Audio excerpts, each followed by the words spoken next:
Entonces, nosotros hemos estado con este tema ya por algunas semanas. Tal vez la hermana Carmen, que no ha estado con nosotros las últimas semanas, puede sentir que hay cosas que no va a captar tan claramente.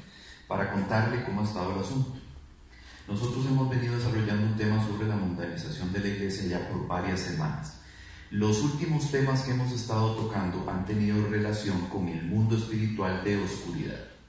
Entonces hemos estado develando estrategias y comportamientos de la región de las tinieblas dentro de la iglesia. Y esto, hermana, ha provocado que las fuerzas de la oscuridad se desaten en contra nuestra. ¿Ok? Y no lo digo yo, varios de acá han experimentado algunas cositas, ¿verdad? Como yo les digo a ustedes siempre, o sea, todos los tiros son a Marco y el portero soy yo. Entonces obviamente los tiros a golear son los que me tiran a mí, y el ataque ha sido muy fuerte. Inclusive la semana pasada, el domingo pasado, les pedí por favor que oraran por mí, porque ha sido duro. O sea, han estado intensificando fuertemente los ataques en contra mía, en contra de mi casa, y yo sé que en contra de algunos hermanos también. Entonces es necesario, es menester en este momento que nosotros busquemos sostenernos duro de nuestra convicción de lo que somos. Por eso esta última canción para mí fue muy especial, porque certifica una vez más que yo tengo que tener claro quién soy. O sea, yo soy un hijo de Dios, no soy esclavo del temor. ¿Ok? Yo no puedo estar sometido al temor y que, no, mejor voy a dejar de predicarte esas cosas porque seguramente tal vez así se caen, en verdad, y dejen de molestarme. O sea, no. Yo trabajo para el Señor, yo trabajo para la luz, y si Dios dice que es de esto que tenemos que hablar, es de esto que vamos a hablar, no importa cuánto ataquen. ¿Por qué? Porque estoy ceñido por el Santo Espíritu de Dios. Entonces, me van a mover, me van a despeinar, me van a mojar, pero no me van a botar. ¿Ok?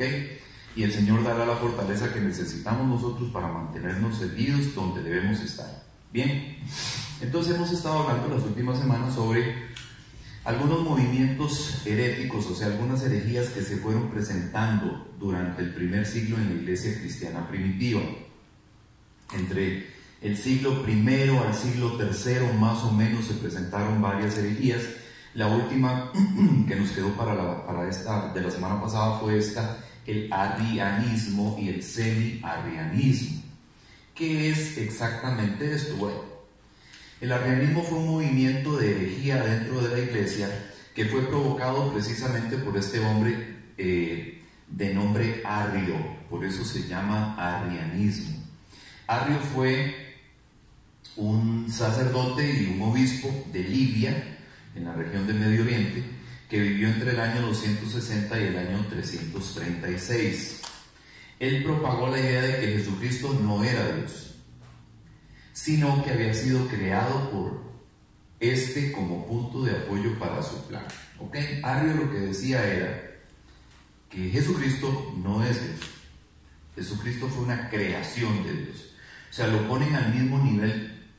Digamos, los arrianistas ponían a Cristo al mismo nivel de un ángel. O sea, solo que Cristo era un ángel, digamos, superior, una criatura espiritual superior, pero que había sido creada por Dios, no que era consustancial con Dios, o sea, que pertenecía, digamos, al mismo Dios. Dice, si el Padre ha creado al Hijo, el ser del Hijo tiene un principio, ha habido por lo tanto un tiempo en el que no existía. Esto es lo que el arrianismo sostenía. O sea, Cristo fue creado, pues a partir de cierto momento él está, antes de eso no estaba. ¿Ok? Sigue diciendo, al sostener esta teoría negaban la eternidad del Verbo, lo cual equivale a negar su divinidad. O sea, no es un ser divino, no pertenece a la deidad. Admitía la existencia de Dios que era único, eterno e incomunicable, solo Él. El Verbo Cristo no es Dios, es pura criatura, aunque más excelsa que todas las otras. O sea, sí, una creación superior, pero una creación. Aunque Arrio centró toda su enseñanza despojar de la divinidad a Jesucristo incluyó también al Espíritu Santo, que igualmente era una criatura e incluso inferior al Verbo. O sea, ahí vamos para abajo, ¿verdad? En jerarquías vamos adelgazando, ¿verdad? La esencia de Dios en cada una de estas tres figuras que nosotros entendemos como parte de la deidad, como parte de Dios. Ario, tras formarse en Antioquía, aparece difundiendo sus ideas en Alejandría, en Egipto, donde en el año 320 Alejandro, obispo de Alejandría, convoca un sínodo que reúne más de 100 obispos de Egipto y de Libia, y en él se excomulga a Ario y a sus partidarios, que ya eran bastantes. O sea, ya esta idea de que Cristo no era Dios y que Cristo había sido creado y todas esas cosas, ya para entonces, para el año 320, ya había cogido fuerza, ya había mucha gente que pensaba que esto era cierto.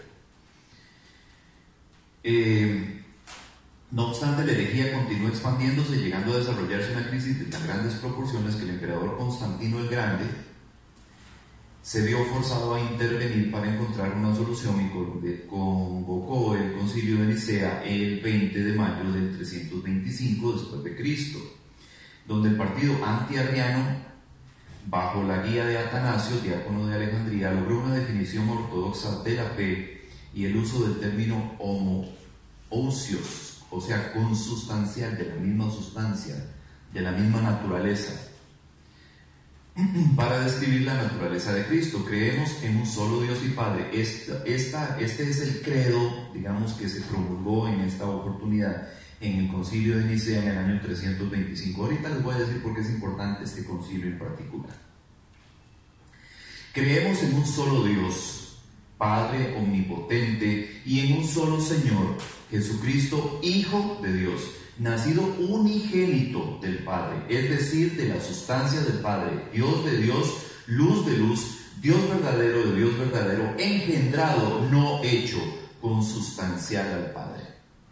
¿Ok? La semana pasada hablábamos de eso con Farney, ¿te acordás? Henry, que le preguntaba yo a Henry, ¿usted creó a Farney? No. Henry engendró a Farney, no lo creó. ¿Ok? Uno de los componentes que constituye a Farney en algún momento estuvo presente en Henry, dentro de Henry. ¿Ok? Nosotros conocemos el proceso, ¿verdad? Un óvulo, un espermatozoide, el espermatozoide sale del hombre, el óvulo de la mujer. Entonces, por eso es que los hijos son consustanciales de alguna forma con nosotros, o sea, tienen parte del padre, tienen parte de la madre también. Los dos códigos genéticos se juntan para formar un nuevo individuo. ¿Ok? En el caso de Cristo, lógicamente no existe tal cosa, porque el Señor Jesucristo no tuvo un origen o un inicio, un principio como tal. Siempre estuvo en el Padre. ¿Ok? Y no es el mismo proceso que nosotros entendemos cuando se da la concepción de un ser humano, ¿verdad? Que hay que juntar un espermatozoide con un óvulo para que aquellos dos se conviertan en un nuevo individuo. En el caso de Jesús, no. Ahora, hay algo que es importante explicar aquí. Les hablaba del concilio de Nicea el 20 de mayo de 325. Este concilio, o sea, esta reunión de autoridades eclesiásticas de la época, fue convocado por Constantino el Grande. Constantino el Grande fue el emperador que declaró el cristianismo como la religión del Estado romano. ¿Okay? ¿Cómo sucedió esto? Él iba a tener una batalla muy importante en contra de un familiar suyo, ¿verdad?, que estaba tratando de quedarse con el imperio. Y entonces Constantino, la noche anterior a la batalla, tiene un sueño, y en ese sueño aparece una figura de una cruz. Pero vean qué interesante, no la cruz como nosotros la conocemos hoy. Lo que Constantino vio no era esto, lo que Constantino vio era esto, como una X. ¿Ok? Entonces, en el sueño escucha una voz que él entiende, o por lo menos eso es lo que él expone, que es la voz del Señor que le dice: en este signo vencerás. Entonces Constantino le manda a pintar a todos los estandartes del ejército romano asesino y adivinen que ganó la batalla. Entonces esto de alguna u otra forma surte un efecto impactante en Constantino, que decide no luchar más contra el cristianismo porque los romanos perseguían a los cristianos. Entonces a partir de ese momento Constantino adopta el cristianismo como la religión del Estado romano. Ojo, y sucede algo muy interesante a partir de aquí. Los cristianos se convierten, pasan de ser perseguidos a ser perseguidores, aunque usted no lo crea. Entonces, después de haber sido perseguidos durante siglos, 3 siglos para ser exactos, ahora al contar con el respaldo del imperio, al ser la religión oficial del imperio romano, ellos se sienten con el poder y, como decimos nosotros popularmente, sacan pecho y empiezan a perseguir a todos aquellos que no eran cristianos. Entonces los paganos, los que eran considerados paganos en aquella época, todos los que adoraban las deidades y los dioses y tenían ideas, digamos, acerca de el universo y la astrología y todas estas cosas, empiezan a ser perseguidos por los cristianos. O sea, ahora es el ratón el que persigue al gato. ¿Ok? De hecho hay una película muy buena que yo tuve la oportunidad de ver que se llama Ágora. Es precisamente una película que muestra esa dinámica de los cristianos persiguiendo a los paganos. ¿Ok? Una de las mayores fuentes de información de toda la historia antigua estaba en Alejandría, en lo que hoy es Egipto. Fue considerada una de las 7 maravillas del mundo antiguo y era la Biblioteca de Alejandría. La Biblioteca de Alejandría tenía una colección enorme de información y de conocimiento que había sido acumulado por la civilización humana desde tiempos ancestrales. Y entonces, como los cristianos entendían que toda la información que estaba ahí era pagana y era mala, le prendieron fuego a la Biblioteca de Alejandría. Y entonces todo el conocimiento de la humanidad hasta la fecha se perdió. Si quieren mi opinión personal, por un acto de fanatismo religioso. El mismo fanatismo con el cual ellos habían sido perseguidos, ahora usaban ellos para perseguir a otras personas. Fueron extremos que yo creo no debieron darse, nunca debieron ocurrir, pero bueno, son parte de la historia y es importante que ustedes lo sepan. Ahora, había una situación. Constantino necesitaba unificar el imperio romano. El imperio romano ya estaba en una fase de caída. Ya venía decayendo, ya no era aquel imperio romano glorioso con todo el poder y con todo el alcance del mundo. Ya no. Había grandes cismas dentro del imperio, había grandes divisiones dentro del imperio, y Constantino necesitaba buscar la manera de volver otra vez a amalgamar todos, a unificar el imperio para que volviera otra vez a fortalecerse. Pero había un problema en esto. Todavía muchos de los romanos, inclusive muchos de los que pertenecían a la élite romana, a la élite política romana, eran paganos. Entonces, ¿cómo hacemos nosotros para decirle a un senador que usted tiene que abandonar todo lo que usted cree y ahora tiene que hacerse cristiano para poder seguir funcionando dentro del Estado romano, dentro del Imperio Romano? O sea, qué complicado. Entonces empezaron a darse ciertas libertades para que las personas que tenían creencias paganas no necesariamente tuvieran que renunciar así radicalmente a todo, sino que empezaron a tener cierta tolerancia con algunas cosas, con algunos hábitos y algunas costumbres paganas. Y esta tolerancia se fue mezclando con el cristianismo. Entonces, el cristianismo verdadero, el cristianismo legítimo de Cristo y los apóstoles, y después los padres de la iglesia, se fue diluyendo. A tal punto que lo que quedó al final, o sea, cuando se instituyó la iglesia católica romana, por precisamente gestión de Constantino, ya el cristianismo estaba muy adulterado. O O sea, ya no era el cristianismo de los apóstoles, ¿ok?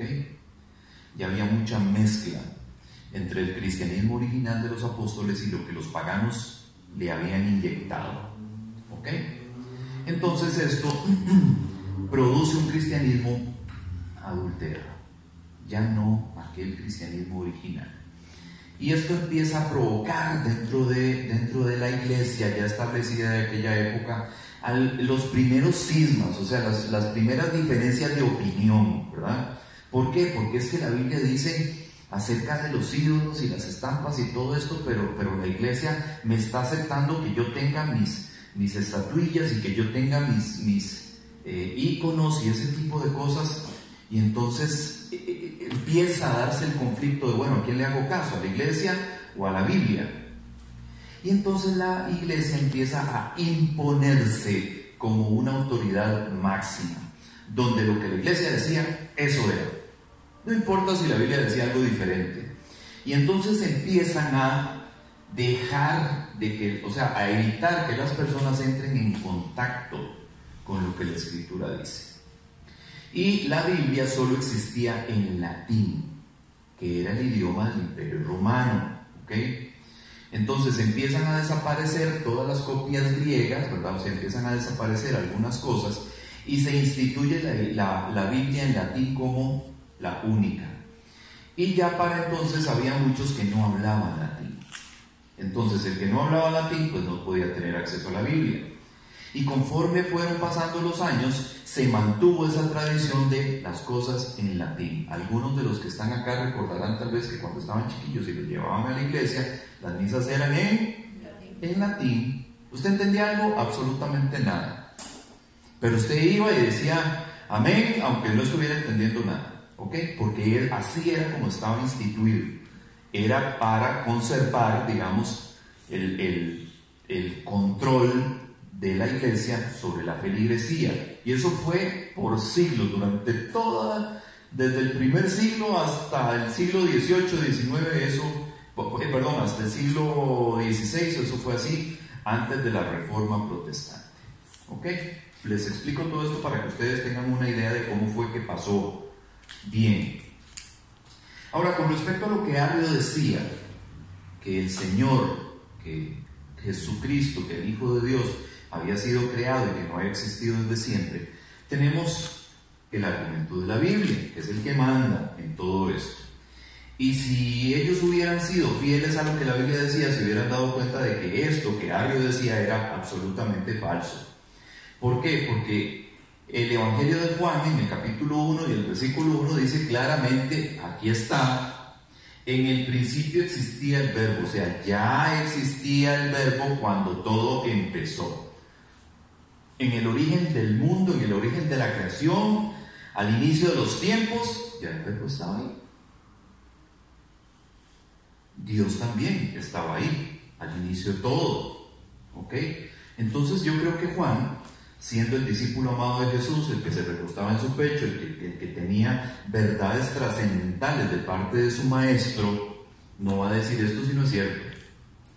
Dice, en el principio existía el verbo y el verbo estaba con Dios y el verbo era Dios. ¿Ok? Hay un argumento que hace entender o da la idea de que esta traducción del griego al castellano no está correcta, que aquí le falta un artículo en medio de el verbo era Dios, que no existía en el griego, pero que se intuye, o sea, que se entiende que estaba ahí. Qué raro, en el griego original no estaba, pero hay que ponérselo porque sí existía. Entonces lo que dice, o lo que sostiene, o lo que argumenta, es que lo que debería decir aquí es, y el verbo era un Dios, no Dios, sino un Dios, o sea, como cualquier otro, ¿verdad? Ustedes saben que la Biblia le llama a Satanás el Dios de este mundo, ¿verdad? Lo han visto, lo han leído, o sea, le llama el Dios de este mundo. Eso significa que Satanás es un Dios, no Dios, no el Dios, un Dios. Entonces, al ser un Dios, obviamente, o sea, es un Dios inferior, ¿verdad? Con poderes, con una autoridad, pero jamás como la de Dios. Entonces, al incluir ahí ese artículo, automáticamente le baja de nivel a Jesús, porque ya no es Jesús Dios, sino un Dios similar a Satanás o cualquier otro. Díganme. Es una vez, no sé si fue el directivo o en otro lado, no sé si yo dije, el Señor es el Dios de los dioses, ¿no? Solamente hay un Dios, no se puede decir el Dios de los dioses, pero entonces se puede decir, porque si hay más dioses. Sí, de hecho sí. Inclusive hay un pasaje en la Biblia, no recuerdo en este momento en cuál salmo es, que dice que Él es el que gobierna en la asamblea de los dioses. El que preside, correcto. Que Él es el que preside en la asamblea de los dioses. O sea que Dios es el Dios de los dioses. Está por encima de cualquier otro Dios, exactamente. Entonces, ahora, podríamos nosotros decir que hay un solo Dios verdadero en autenticidad, en poder, en magnificencia, en supremacía, en todo, ¿ok? Absoluto. Hay un Dios, el Dios de los dioses, pero hay otros que debajo de él se hierven o se identifican como dioses. Baal era un dios, ¿cierto? Moloch era un dios, Acera era una diosa, Astarte era una diosa, Diana de los Efesios era una diosa. O sea, se les considera dioses porque son seres espirituales de un orden superior, sí, pero no superior al de Dios. ¿Entendemos esa parte? Entonces, sí hay otros dioses, sí, pero el único Dios verdadero que está por encima de todos es el Creador. ¿Sí me ven? No de manera directa. A ver, eso que estás anotando es muy interesante, porque hay movimientos paganos que tienden a rescatar la adoración de los dioses ancestrales. Ok, entonces lo que hacen es tratar de rescatar las costumbres paganas para reinstaurarlas como una adoración actual, moderna. Entonces, por ejemplo, no hace muchos años estuvo muy de moda el tema de los vikingos, que hubo incluso una serie sobre los vikingos y todo el asunto. Y mucha gente se guindó con esto, con esta tendencia. Entonces empezaron a usar símbolos vikingos, celtas, empezaron a tatuarse y hacer algunos ritos precisamente que practicaban los vikingos. O sea, los vikingos, estamos hablando que es una civilización extinta desde hace siglos, ¿ok? Entonces, ¿podríamos nosotros afirmar que hoy no hay adoradores de Baal? ¿Quién sabe? ¿Pudiera existir algún rito oculto? Eso es ocultismo, totalmente. ¿Pudiera al día de hoy existir un rito oculto donde todavía se adora a Baal, por ejemplo? Donde todavía se adora a Moloch, por ejemplo. O sea, hemos oído hablar de sacrificios humanos en cultos satánicos, ¿verdad? O sea, hay historias acerca de eso. Y el sacrificar, por ejemplo, niños, se hacía en honor a Moloch. Entonces podríamos nosotros pensar, nunca he estado en un culto de esos, espero jamás en la vida tener que estar ahí, ¿verdad? O sea, podríamos nosotros pensar que un sacrificio de esos, de un infante, pudiera estarse haciendo en honor a Moloch. Perfectamente bien. Indirectamente, pero es una influencia, digamos. ¿Por qué? Recordemos, hermanos, y esto es muy importante, en este punto esto es muy importante ya que pusimos el tema encima, ¿verdad?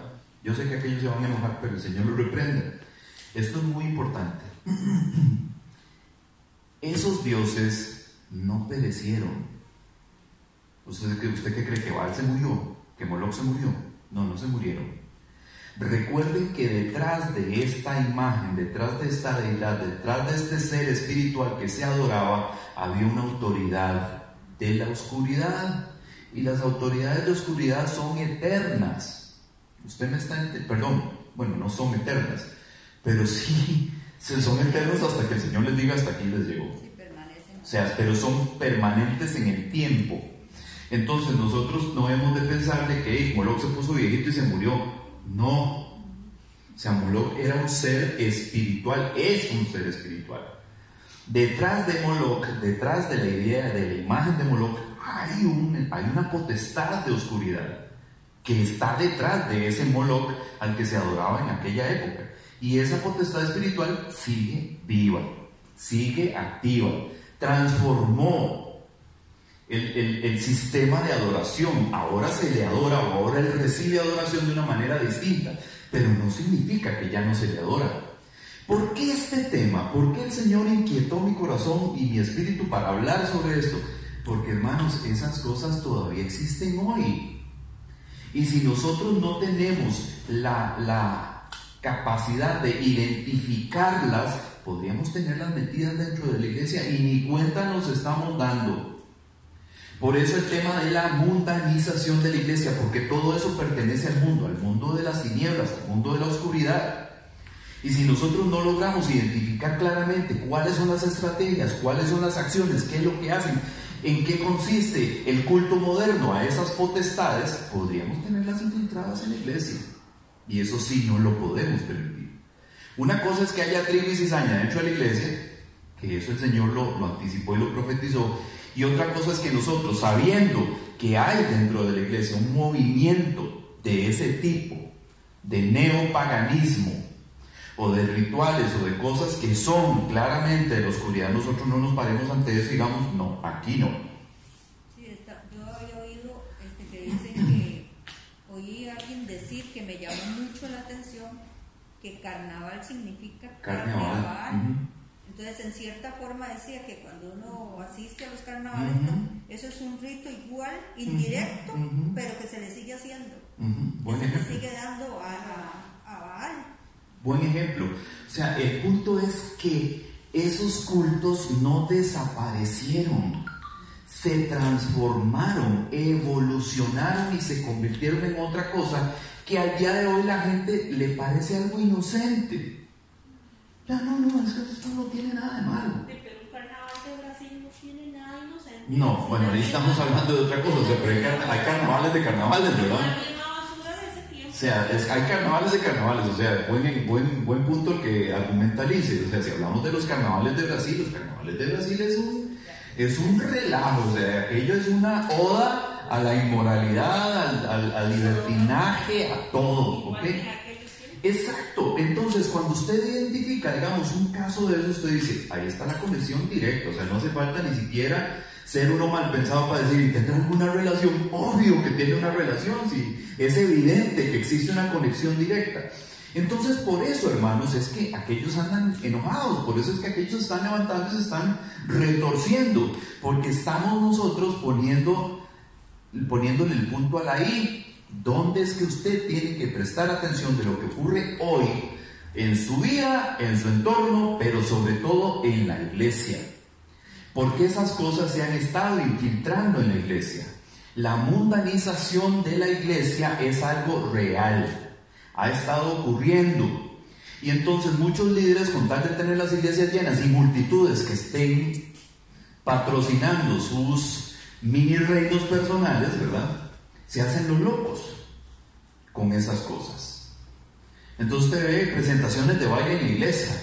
¿Perdón? O sea, ahí es donde nosotros nos damos cuenta que el mundo de Satanás, de las tinieblas, ha buscado introducirse en la iglesia y hay un montón de alcahuetes. Quiero creer que son ignorantes, que permiten que eso ocurra. Por eso quiero creer que son ignorantes, o sea, porque quiero creer que no han estado en contacto con estas verdades que estamos hablando. Porque el que después de todo esto que nosotros estamos viendo se haga loco con esas cosas, tiene un problema serio. Lo estamos haciendo para que logremos identificar esas cosas y en el momento en que las veamos inmediatamente digamos, no, eso no. Pues eso viene de la oscuridad, eso aquí no, eso conmigo no. Porque hay que parar, porque hay que cortar esas cosas, hermanos, porque si no la iglesia del Señor se va a seguir adulterando, se va a seguir convirtiendo en una sinagoga de Satanás, como lo dice la Biblia. O sea, no puede ser así. ¿Entendemos esto? Seguimos. Entonces, por eso es que nosotros sabemos claramente de que esto que dice Juan 1.1 es así. O sea, Juan dice que el verbo era Dios, no era un Dios, no, era Dios propiamente. Ahora en Juan 1.18 dice, nadie ha visto jamás a Dios, el unigénito Dios que está en el seno del Padre, Él le ha dado a conocer. El unigénito Dios. Otra vez lo vuelvo a decir, ¿quién? Juan. O sea, Juan es una autoridad. En ningún momento nosotros podemos decir de Juan o identificar de Juan algún safis en su ministerio, ¿verdad? Entonces, Juan 1:18 dice el unigénito Dios. ¿Qué significa unigénito? Ajá. Cuando alguien dice yo tengo un hijo unigénito, ¿qué significa? Que es el único hijo que tiene. ¿Por qué unigénito? Porque fue generado en él. Único generado, unigénito, único genéticamente mío. ¿Ok? Entonces, cuando aquí dice Juan 1:18, el hijo unigénito, el unigénito Dios, es el único hijo de Dios generado en Dios. ¿Sí entendemos? Salido de Dios. Porque incluso el mismo Jesús, cuando va a regresar al cielo, dice, vuelvo al Padre del cual salí. Entonces, a veces nosotros tenemos que aprender a leer esos entre líneas, ¿verdad? Se dice como algo sencillo que parece no tener mayor relevancia, pero cuando nosotros analizamos una cosa de estas, entonces entendemos y ahora sí ya entiendo por qué él decía que regreso a mi Padre del cual salí. Por esto, porque él salió del Padre y regresó al Padre. ¿De acuerdo? Esto lo entendemos bien. Hebreos 1:5 dice, porque a cuál de los ángeles dijo Dios jamás, hijo mío eres tú, yo te he engendrado hoy, y otra vez yo seré padre para él y él será hijo para mí? A ninguno de los ángeles. O sea, nunca, jamás yo le digo a ninguno de los ángeles, yo te he engendrado hoy. ¿Por qué? Porque todos los ángeles y todas las criaturas espirituales fueron creadas. ¿Por quién? Por Dios. ¿En quién? En Cristo Jesús. Y la Biblia lo dice, porque todas las cosas fueron creadas por medio de Él y para Él, tanto potestades, autoridades, o sea, dice todo lo que fue creado por medio de Él y para Él. ¿Qué significa? Que todos los ángeles fueron creados y fueron creados por Dios en Cristo Jesús, que fue la acción, el verbo, el que hizo todo lo que Dios habló para que fuera hecho. Amén. Ok. Ahora vamos a brincarnos el salmo y vamos a ver aquí en la parte de abajo, dice, ¿qué significa la palabra engendrado? La palabra griega, ahí en Juan, los dos textos de Juan fueron escritos originalmente en griego, dice, la palabra griega que se traduce por engendrado es gehenenka, o de genao, de ahí viene la palabra gen, genética, genes, etc., de este griego. ¿Qué significa? Procrear, engendrar, concebir. ¿Ok? Y en el sentido más puro y más directo, engendrar. O sea, algo que salió de mí para convertir, para generar una nueva criatura. Una criatura que sale de mí, como en el caso nuestro con nuestros hijos. ¿De acuerdo? ¿Vamos quedando claros hasta aquí? ¿Todo está claro? Bien. En Génesis 5, 3 y 4 dice, Adán engendró a Set. En este caso, engendrar conlleva la idea de procrear a un hijo en una mujer. Pero la palabra es la misma, el concepto es el mismo. Cuando dice que Jesús es hijo unigénito, que es el unigénito Dios, es el único generado en Dios. El resto fueron creados todos. Entonces, volviendo a la herejía de Arrio, al arrianismo, ¿tenía sentido lo que Arrio sostenía? Ningún sentido. ¿Era cierto? No, no era cierto. ¿Por qué? Porque la Biblia dice claramente que no es así. Amén. ¿Dicen amén? Diga amén, porque estamos rebatiendo una herejía. Así que diga amén. Ok, hermanos. Ahora, dentro del judaísmo, aún antes del cristianismo o durante el mismo cristianismo, existían sectas. ¿Usted sabía eso? Es más, le voy a decir bueno, ahorita se lo digo. Tendencias sectarias. Originalmente la voz griega significaba secta, escuela o partido. Pero en la época helenista, o en la época de los griegos, llegó a denotar una escuela o una doctrina filosófica de enseñanzas particulares. O sea, una secta era una línea de pensamiento, digamos, una escuela. Cuando al hablar de escuela no estamos hablando de un edificio donde se le enseña a la gente, sino una organización, una asociación de gente que enseñaba una filosofía particular.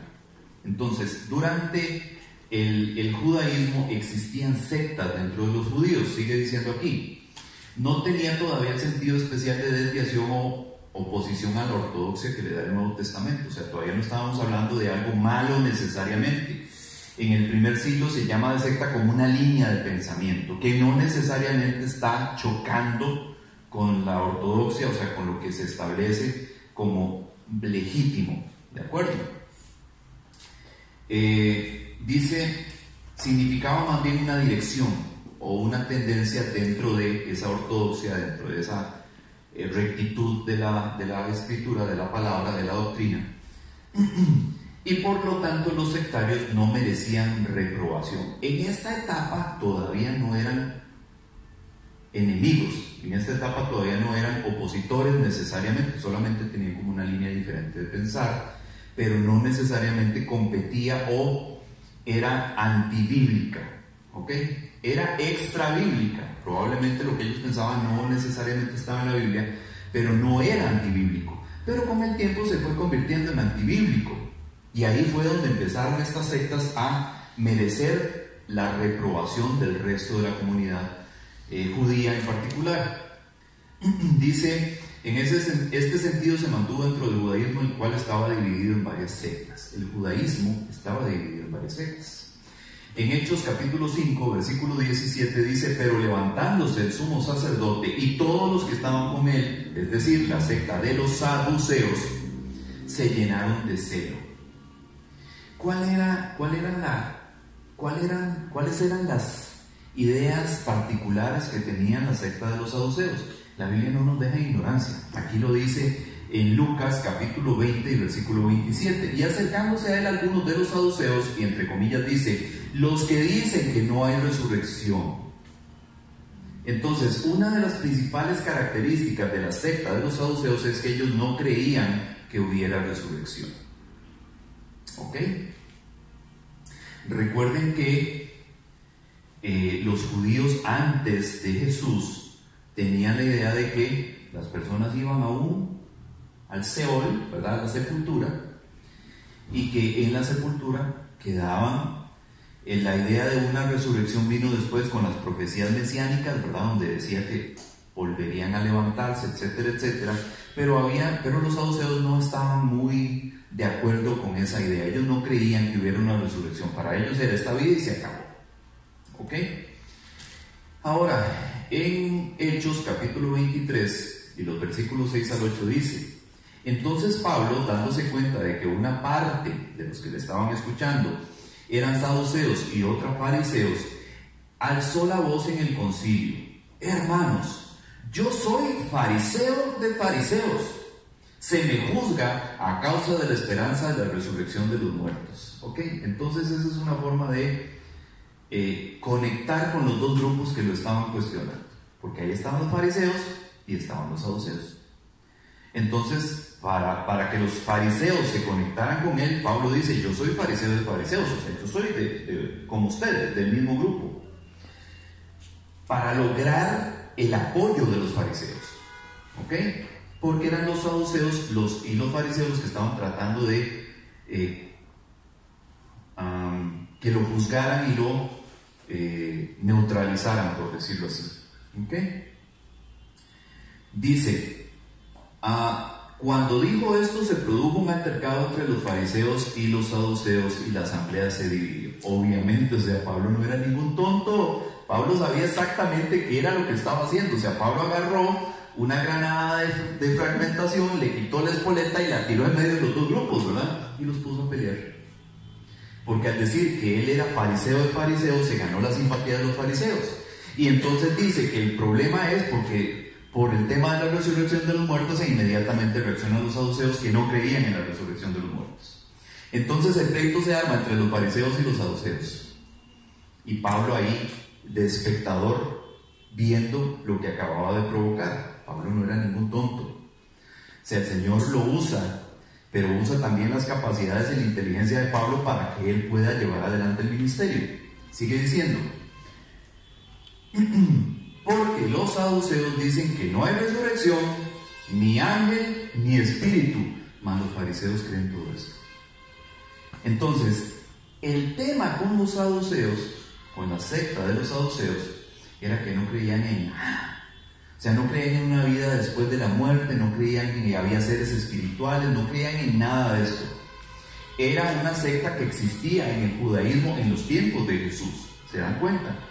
Entonces, el tema de las sectas ha sido algo viejísimo, antiquísimo. Desde el origen de los tiempos ha habido grupos de personas que crean una línea de pensamiento diferente y se separan. ¿Por qué? Porque yo no pienso como dice el hermano, como que aquí las doctrinas y la enseñanza que nosotros estamos impartiendo de parte del Espíritu de Dios en algún momento a Henry no le gusten. Y Henry dice, no, es que ese hermano, es que ese pastor está inventando un montón de cosas, porque lo que dice la Biblia no es así. Y empieza Henry con el rum, ¿verdad? Y ya en algún momento Henry se pone a comentar con otro hermano, y el otro hermano le dice, vos sabes que sí, tenés razón, porque yo también estaba analizando eso. Y entonces cuando se dan cuenta son Henry y 6 más. Y esos 6 generan un movimiento hacia, no sé, 12 más, suponiendo que esta fuera una iglesia mucho más grande en número. Y cuando usted se da cuenta, la mitad de la iglesia se dividió.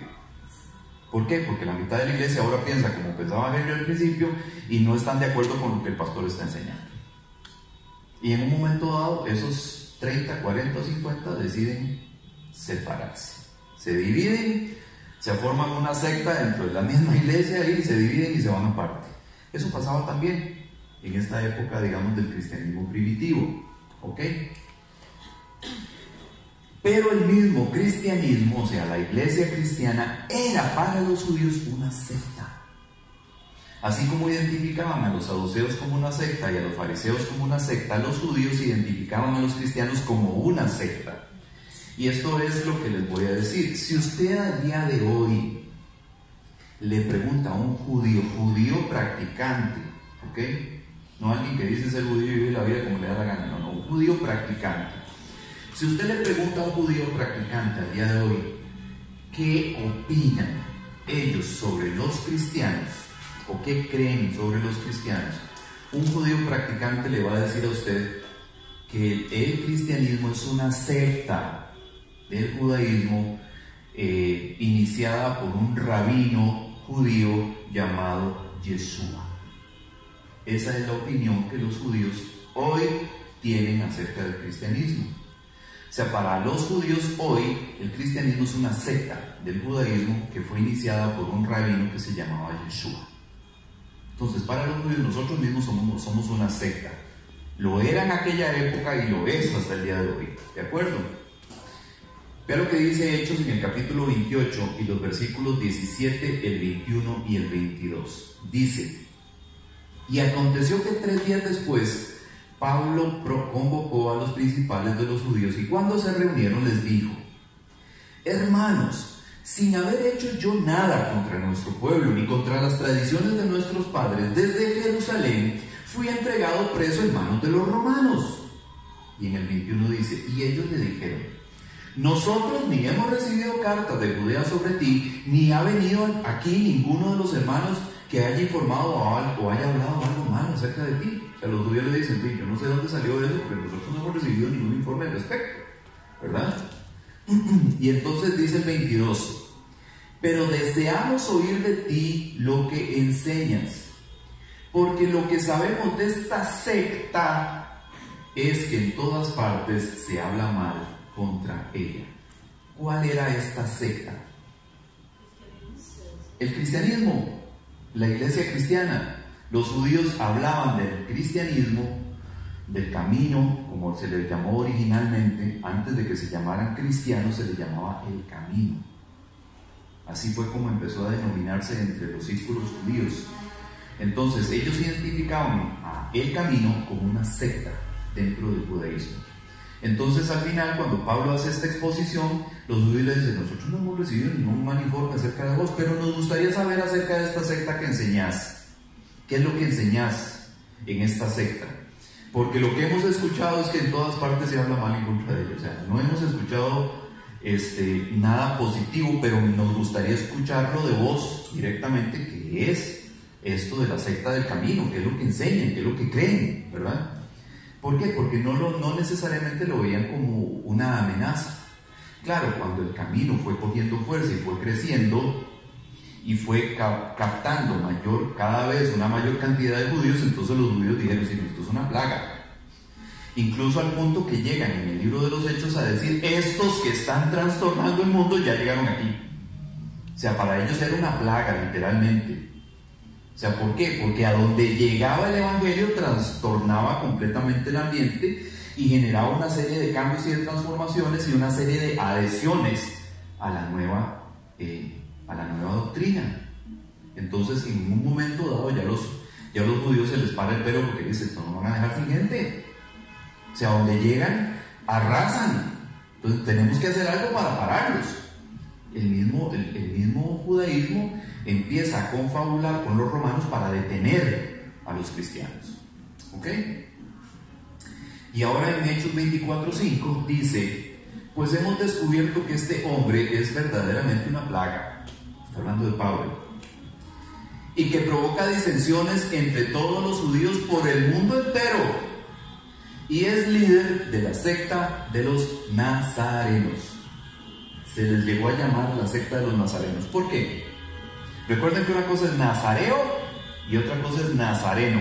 No es lo mismo, ¿verdad? Los nazareos era un voto que algunos judíos hacían con respecto a ciertas cosas para una vida, digamos, de apartada, ¿ok? Para el servicio de Dios, para la adoración a Dios. Entonces encontramos en esta secta de los nazareos a Sansón, ¿verdad? Dice, este será nazareo a Dios. Era un hombre apartado para Dios. Nunca pasarás navaja sobre su cabello y nunca tomará o probará el fruto de la vid. ¿Recuerdan eso? Eso era un nazareo. Pero aquí, en Hechos 24:5, se le está llamando la secta de los nazarenos.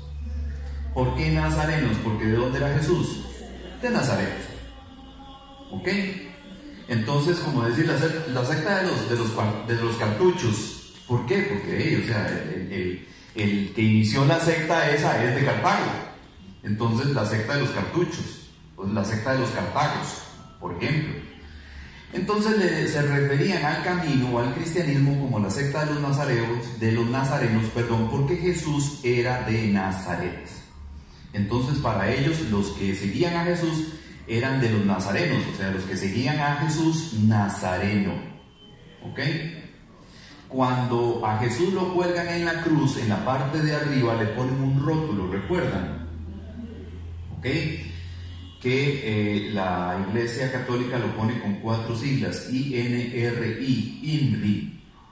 ¿Ok? Eso estaba escrito en latín. Esa escritura realmente la pusieron como un rótulo en la parte superior de la cruz, que decía Jesum Nazarenum Rex Iedum. Jesús Nazareno, Rey de los judíos. Eso es lo que ese INRI que está en la parte de arriba de la cruz significa. Era latín. Jesús Nazareno, Rey de los judíos. ¿Ok? Por eso se le llamaba la secta de los nazarenos. Entonces el mismo cristianismo llegó a verse como una secta, hermanos, pero las sectas no desaparecieron. Las sectas no desaparecieron. O sea, los movimientos sectarios han existido durante toda la historia. Desde los judíos y antes, en otras civilizaciones, en otras tradiciones religiosas, hasta nuestra fecha, hasta nuestros tiempos, todavía hay movimientos sectarios. Entonces hubo en la Iglesia del Señor del primer siglo divisiones que eran precisamente este tipo de movimientos sectarios. ¿Ok? Pero lo vamos a dejar hasta aquí, para continuar la próxima semana con esto y dejar estos últimos 5 minutitos para que podamos concluir.